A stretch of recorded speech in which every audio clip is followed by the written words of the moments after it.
जय परशुराम। मनुष्य कोई भी कार्य क्यों न करता हो या बच्चे किसी भी प्रकार की शिक्षा क्यों न प्राप्त करते हो, उनको सफलता के लिए कुछ ये नियम हैं जिनको जब तक पालन नहीं करेंगे, जिनका तब तक सचेतन होकर के, सतर्क होकर के ध्यान नहीं रखेंगे, तो आपकी सफलता आपसे बहुत दूर होगी। ये सफलता में बाधक है। विद्यार्थी के लिए विद्या में बाधक, संसार के किसी भी क्षेत्र के आप कार्य करते हो, अगर आपके पास में ये चीज़ें हैं तो ये आपके लिए हमेशा बाधक की जरूरत है। आपको किसी शत्रु की जरूरत नहीं होगी, आपके लिए ये शत्रु पर्याप्त है। सबसे पहला है क्रोध।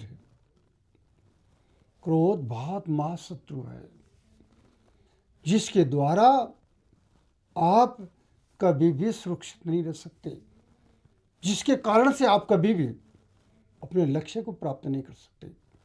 इसके लिए सबसे पहले क्रोध से मुक्ति पाना अति आवश्यक है। दूसरा है निद्रा। निद्रा आपके शरीर में गरुता, आलस्य उत्पन्न करती है, उस समय को बर्बाद भी करती है। इसीलिए ध्यान रहे, निद्रा जितनी आप कम करेंगे, मैं तो यहाँ तक कहता हूँ कि आप अपनी निद्रा को कम से कम 3 घंटे तक ले आइए, इससे ज़्यादा नहीं। 3 घंटे ओनली, 24 घंटे में 3 घंटे सिर्फ निद्रा लें। साउंड स्लीप, योग निद्रा द्वारा। तीसरी चीज है, जो मनुष्य अपने समय का ध्यान नहीं रखता, व्यर्थ के कार्यों में, व्यर्थ की बातों में, व्यर्थ की संगत में बैठ करके जो समय को बर्बाद करता है, उसके लिए भी समस्या बहुत बड़ी उत्पन्न हो जाती है।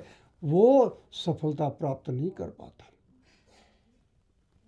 इसी प्रकार से मनुष्य की संगति, मित्रता, वो अगर बुरे लोगों से, अकर्मठ लोगों से मित्रता रखेगा तो उसके जीवन में भी सफलता की प्राप्ति नहीं होगी।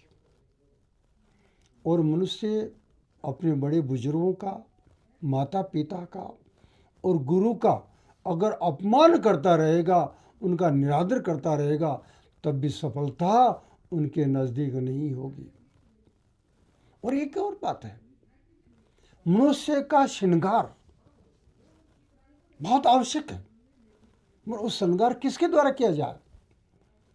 हम अपने जीवन में जीवन का श्रृंगार केवल और केवल संस्कारों के द्वारा करें, किसी भी प्रकार की बाह्य वस्तु के प्रयोग से नहीं। इसीलिए हमें श्रृंगार से दूर हो जाना चाहिए।